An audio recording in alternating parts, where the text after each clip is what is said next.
Malawi Brief. Posachedwa pa tikhale tikulowera ku MBC kumene kuli nkhani madzulo lero pa 4 April 2026. Khalani pomwepo timve zomwe nkhani zalemba lero. Tsopano nkhanizi mwatsatanitsatani. President Professor Arthur Peter Mutharika pamodzi ndi mayi wa dziko lino Madam Getrude Mutharika akufunira anthu mdziko muno Pasaka yopambana pomwe Akhristu akukumbukira kudzipereka kwa Ambuye Yesu Khristu yemwe anapachikidwa pa mtanda. Kudzera mu uthenga wawo, mtsogoleri wa dziko linoyo wati iyi ndi nthawi yoti anthu alingalire zakufunika kwa kukondana komanso kuchitirana chifundo, kukhulupirirana ndi kuthandizana.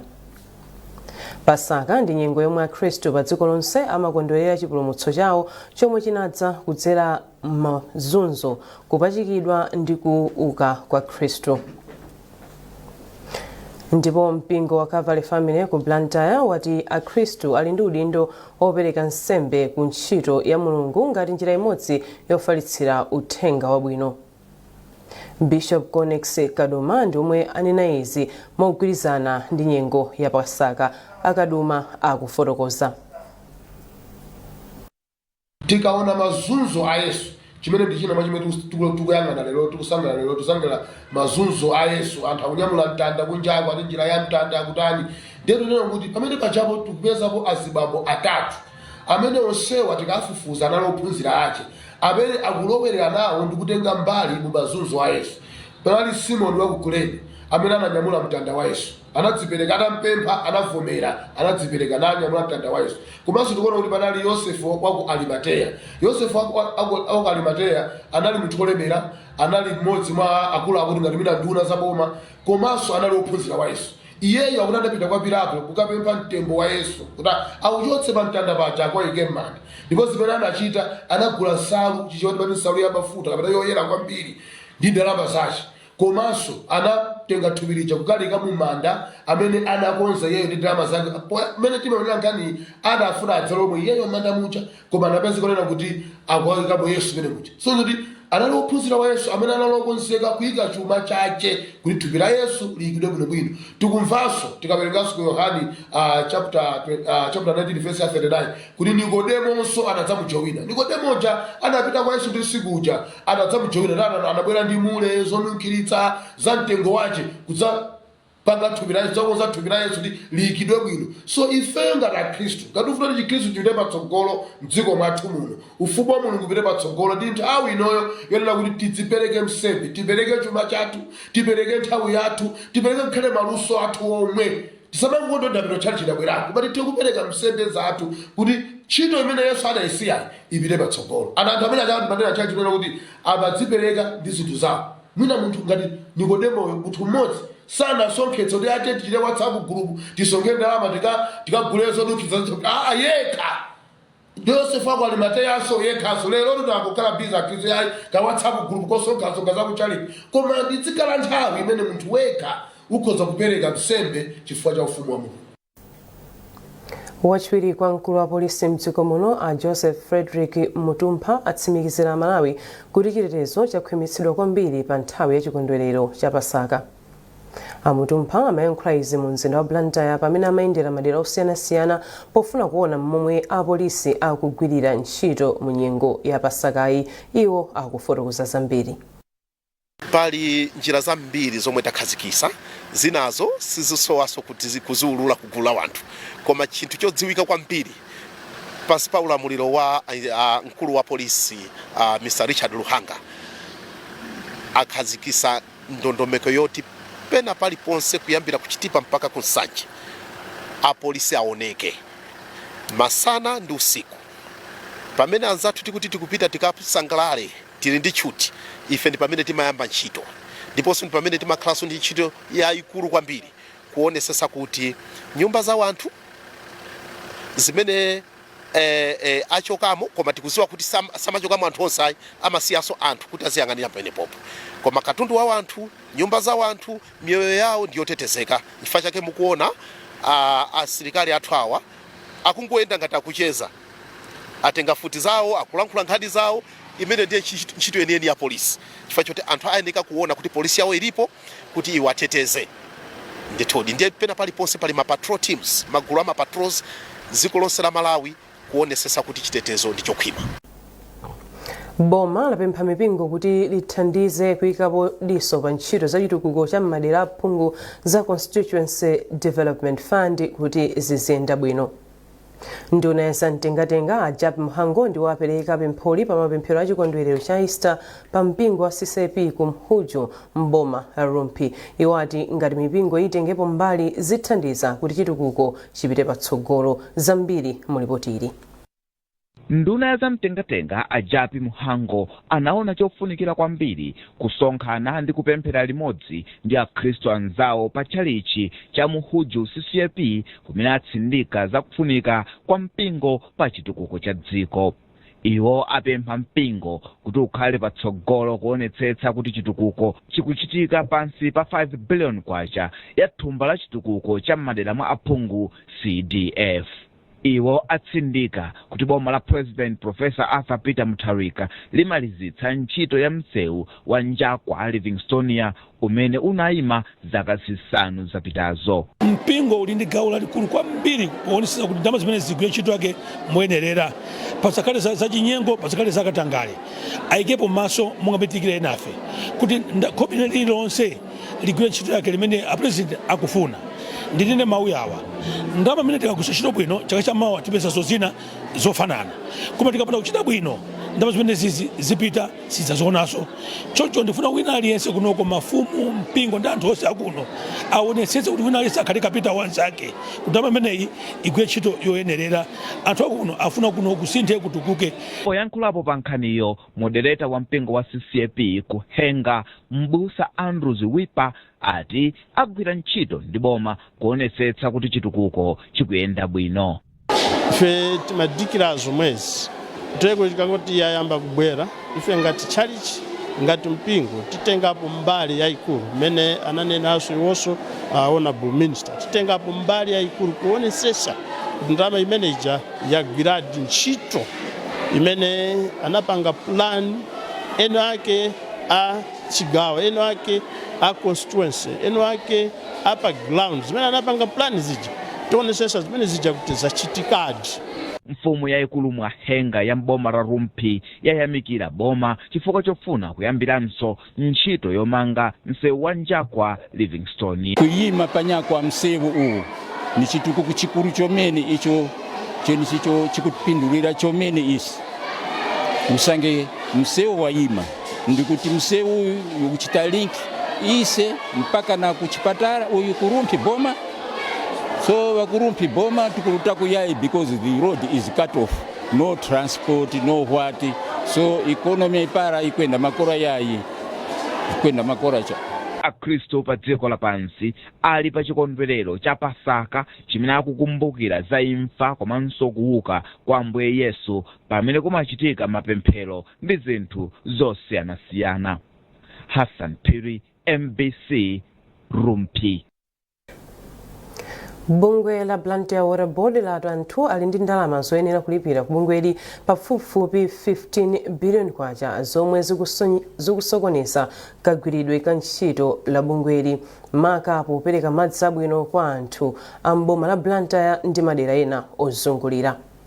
Ogwirizira udindo mkulu wa bungweli achawanangwa jana ati omwe akulephera kupereka mabilowa ndi makampani mabungwe ena aboma komanso anthu amba. Simeon Boyce wafika ndi report. Polankhula pamwambo omwe bungwe la Blantyre Water Board linakonza ndi cholinga chofuna kuthokoza makampani omwe amakhulupirika polipira mabilo, ogwirizira udindo wa mkulu wa BWB achawanangwa jana anati kulephera kopereka mabilo kukukhudza magwiridwe a ntchito a bungweli poti limalephera kuthamanga kukakonza madzi akanongeka, kulipira ena mwa makampani omwe amapereka katundu osiyanasiyana ku bungweli komanso kulipira mabilo amagetsi. Pali ku akuza kwana chama 15 billion oti dolere ngati Blantyre Water Board timakhala affected kwambiri ndi anthu akamapanda kulipira mabilo awo makamaka kandi amnyumba ngakhalenso those from the industry. Timakhala affected kwambiri una kuti timakanika kuti tichite zomwe tikhoza kupanga zomwe tayerekeza kuti tipange mu nthawi ina yake chifukwa ndalamazo zimakhala kuti zilipo koma sizili ndi ife, zili ndi anthu. Komanso monga muzoti ndalama mukachedwa kugwisa ntchito value yake imakhalanso ikusika pang'ono-pang'ono, so zimatipanga affect kwambiri. Timalephera kuti tikwaniritse zonse zimene makastomala athu kapena kuti tipange attend to mafaults amene kuti tipange attend to them quickly. Komabe iwo anati akhazikitsa njira yomwe ithandizire kuti bungweli lithe kutolera ndalama zake. Tayika ndondomeko zosiyanasiyana panopa kuti titolere ndalama zimenezo, and posachedwa apa muzitiona ndithu tikhala full throttle kusakasaka aliyense amene ali ndalama zathu, kaya titolera ife tokha wake, komanso tigwisa ntchito njira zosiyanasiyana anthu ena kuti akhoza kutithandizanso kutolera m'malo mwathu. Pamwambo bungwe la Blantyre Water Board lapereka mphotho kwa makampani ndi mabungwe okwanira 15 omwe amapereka mabilo mokhulupirika. Ena mwa makampani omwe alandira mphothozi ndi hotela ya Amalilis ndi Malawi Sun, sukulu za ukachenjede za Mnyubas ndi Kuhes, zipatala za Adventist ndi Mwayi Wathu, komanso kampani ya Ilovo Sugar. Olankhula wapampando wa bungwe lomwe limayendetsa ntchito za Blantyre Water Board a Stanley Chirwa ati mwambowu amaukonza ndi cholinga chofuna kuthokoza makasitomala okhulupirika omwe amathandizira kuti bungwe la Blantyre Water Board lizigwira ntchito zake bwino. Mwambowu unakometseredwa ndi mayimbidwe ochokera ku bandi ya Mingoli. Kuchokera mzinda wa Blantyre ndine Simeon Boyce. Wachiwiri kwa nduna ya zamalonda Edi Katembo ati boma layika ndondomeko zomwe cholinga chake nkuthandiza kuti anthu ochita malonda mdziko muno asamavutike kugulitsa katundu wawo. Poyankhula ndi MBC, Atembo anati boma layika chidwi pa ndondomeko yoti anthu opanga katundu azikhala ndi upangiri wapadera wopanga katundu wawo. Atembo akuyankhula zambiri. President anasindika kwambiri pa State of the Nation Address pankhani yoti ifeyo ngati dziko tikhale kuti tikupanga zinthu zosiyanasiyana zomwe tizitha kumazigulisa kumene kwakunja kumapeza ndalama zakunja zomwe tikatchula kuti forex. Ngati muone Malawi pakali panopo ikuvutika kwambiri chifukwa katundu sitikutha kupanga katundu amene tingati kugulisa kumene kwakunja kupeza forex. So president malinga ndi masomphenya amene ali nawo ndi zambiri zimene boma la TPP lapanga magawo osiyanasiyana. Choyambira mukati muone pakali panopo tinapanga create amene timatchula kuti economic zones, special economic zones amene akupezeka imodzi ku Tunduzu, ina ku Nzuzu, ina ili Matindi, ina ili Chigumula, ina so Magwero. Musemo ndi mene tikufuna kuti mukhale zitukuko zosiyanasiyana zokuzala ndi business. Komanso pankhani ya malonda ya business boma la TPP layika njira zosiyanasiyana zothandizira kuti malonda aziyenda mwakusoka. Imodzi mwa iwo ndi zinthu ngati timati one border post imene yakhazikitsidwa kumbuyoza ku Chiponde ndi ku Songwe, imene imathandizira kuti katundu pa border amapangaso zakalembera madocumentation zoterezo zipasabakhale mavuto. Chinanso titha kunena mgwirizano umene wasayinidwa pozidwa pa ndi dziko la Tanzania imene timati STR, Simplified Trade Regime, imene izithandizanso kuti anthu ati opanga malonda kudusa maboda azitha kulumikizana mosavuta pankhani ya zikalata documentation ndi zina zotero zokhudzana ndi katundu kuchoka dziko lina kupita dziko lina. Takulandirani mu gawo lachiwiri la nkhani zathu. Alimi m'maboma adowa komanso ntchisi ati akuchita bwino kumbali yothana ndi mavuto omwe amadza kamba kakusintha kwa nyengo. Izi akuti zikuchitika kamba kakukhazikitsa kwa ndondomeko za ulimi wachilengedwe. Bungwe la Catholic Development Commission in Malawi CADECOM ndi lomwe lidakhazikitsa ndondomekoyi yomwe ikuthandiza anthu ochuluka. Smart Chalika wafika ndi ripoti. Kwa nthawi alimi am'maboma adowa komanso ntchisi akuti akhala akupeza kholo lochepa kamba kakusintha kwa nyengo zomwe zimabweretsa mavuto ochuluka pa moyo wawo wa tsiku ndi tsiku. Iwo koma akuti kubwera kwa ndondomeko ya ulimi wachilengedwe m'mabomawa, alimi akuti ochuluka ayo moyo wawo wasintha. Ndi ndondomekoyi alimiwa akutha kugawana nzeru za ulimi popanga manyowa, kulima mbewu zakasakaniza komanso mitengo ya zipatso. Mbali ina akutukula manja awo pa chuma. Ahawa atikaphesi mmodzi mwa alimiwa atapindula kwambiri ndi ulimiwu, pomwe tsopano akutha kukolola zochuluka komanso kukwaniritsa kuthandiza banja lawo.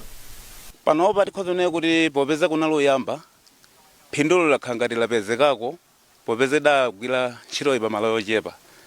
Tinapezako matumba ya 50 kg aja CP paja makhala zakudya za nkhuku. Komabe at least chifukwa chioneka kuti chaka chinochi chaka chathera lima malo ochepa nde zionetsa kuti chaka chino peza lakuza ndi mmene mwaoneramo chaka chino mwene tikhozopeza phindulo ochuluka. Rose Mafedo nawo ati pano akupindula ndi ulimiwu pa chuma kakhalenso pa moyo wawo wa tsiku ndi tsiku. Ine ulimi mmene wanipindulira chifukwa sinisoyeka ndiwo za masamba komanso nagulapo kale obaka ni nkhuku. Oti ndalama sizinisoyeka kwenekwene chifukwa ndimadwa ndozija numakagulitsa nupeza ndalama ndigulako sotina titophatikizira monga gulu la nyama. Moyo wanga wa tsiku ndi tsiku umenda bwino zedi nuli mumenewu chifukwa nthawi zini makhala kuti ndalama yakutalikira timbangolowa mudimba muno chola ndiwo basi tiphika tikudya. Mmodzi mwa akuluakulu oyendetsa ntchito ku bungwe la Catholic Development Commission in Malawi CADECOM amadalitso chilalire ati pamene madera ambiri akukumana ndi ng'amba kamba kakusintha kwa nyengo, kulima mbewu zogwiritsa ntchito zipangizo za pa nyumba zopezekeratu kuli ndi kuthekera kuothana ndi mavuto a njala pomwe mbewu zawo zina sizidachite bwino. Iwo ati kupereka nzeru kwa alimi ndi yankho ku mavuto omwe dziko lino likumana nawo kamba kakusintha kwa nyengo. Ifeyo mukuona kwathu tikuona kuti zimene tinkaganiza mmene tinkapanga project imeneyi zikupita patsogolo chifukwa chakuti almost mulimi aliyense amene ali mu project iyi anapanga dimba. Andi magulu alimi 2020 amene alipo 150 tinawapatsa mbuzi zimene zikuwathandiza kuti azipeza ndowe zopangira manyowa. So tikayang'ana zolinga zimene tinkabweretsa project ikuyamba tiona kuti zikukwaniritsidwa. Bungwe la CADECOM ndilo likukhazikitsa ndondomeko ya ulimi wachilengedwewu ndi thandizo la ndalama pafupifupi 574 million kwacha kuchokera ku Dan and Norwegian Church Aid. Smart Chalika, MBC, Doha. Bungwe la NASFAM latsindika kufunika kuti alimi ang'onoang'ono achizimayi aphunzitsidwe kugwiritsa njira zamakono monga mafoni am'manja polandira ulangizi wa zamalimidwe ngati mmene zikuchitikira m'mayiko ena. Isaac Jali ali ndi nkhani yonse. Pa msonkhano okambirana kufunika kuti nawo alimi akazi azipeza ulangizi pogwiritsa ntchito njira zamakono monga mafoni. Mkulu wa bungwe la alimi ang'onoang'ono m'dziko muno la NASFAM Abete Chinyamunyamu atsindika kuti njira imeneyi ndiyofunika komanso ndiyothandiza makamaka panopa pamene chiwerengero cha alangizi opereka ulangizi kwa alimi ndi chocheperako. Abete Chinyamunyamu akuti zimenezi zingathandize kuti alimi akazi nawo adzikolola zinthu zambiri chimodzimodzi ngati momwe zikukhalira ndi alimi amuna. Abete Chinyamunyamu atinso kugwiritsa ntchito njira zamakono monga mafoni popereka ulangizi wa zaulimi kwa alimi akazi kungathandize kuti adzingolandira ulangizi okhawo ofunikira ogwirizana ndi nthaka yawo monga fetereza komanso mbewu imene angadzale. Kuliminso tikupanga embrace technology kuti alimi azitha kulandira uphungu, azitha kulandira extension kudzera mu technology, kudzera mu phone, kudzera SMS, kudzera mu app. So ndi project imene alimi ambiri makamaka azimayi amene ikupanga target project yakhala yofunikira kwa iwo because akutha kupeza extension advice nthawi ina iliyonse imene angafune. Ndingoti simuna alimi ambiri alibe ma smartphone nde tikuyuzanso ma SMS kuti amene alibe smartphone akhoza kulandira kudzera mu SMS. Komanso pali njira zina zimene tikuona kuti kandi radio kuti azitha phone kuti azitha kulandira uthengawo monga ngati voice note. So tikuzindikira kuti technology sinafikepo, so tikupanga adapt kuti tithebe kuwafikira anthu malingana ndi mmene ali. Kuno ku Malawi ntchito yopereka ulangizi wa zaulimi kwa alimi aakazi pogwiritsa ntchito mafoni akuyigwira maboma awiri a Mzimba komanso Mchinji, ndipo mmodzi mwa akuluakulu ku University ya Dublin ku Ireland, Asupriya Garikipati, akuti chitukuko chimenechi ndi chofunika kwambiri pamene ulimi ukupita patsogolo m'dziko muno. Kuno ku Malawi amayi ambiri ndi alimi ndipo ndi amene akuthandiza kuti dziko la Malawi li dziko lola chakudya chokwanira, ndipo pobweretsa ntchito zamakono ngati zimenezi zokhudza alimi aakazi zithandiza kuti nawonso alimi aakazi adziwe kuti amalabadiridwa pa ntchito za malimidwe m'dziko muno. Isaac Jali, MBC, Lilongwe. Ndipo pomaliza nkhanizi nayinso mitu yake. Ndi zimenezo nkhani madzulo pa MBC, koma khalani pomwepo pamene tikhale tikupasirani programu yotsatira. Pitirizani kupanga subscribe komanso mupange turn on ma notifications kuti tithe kumayendera limodzi.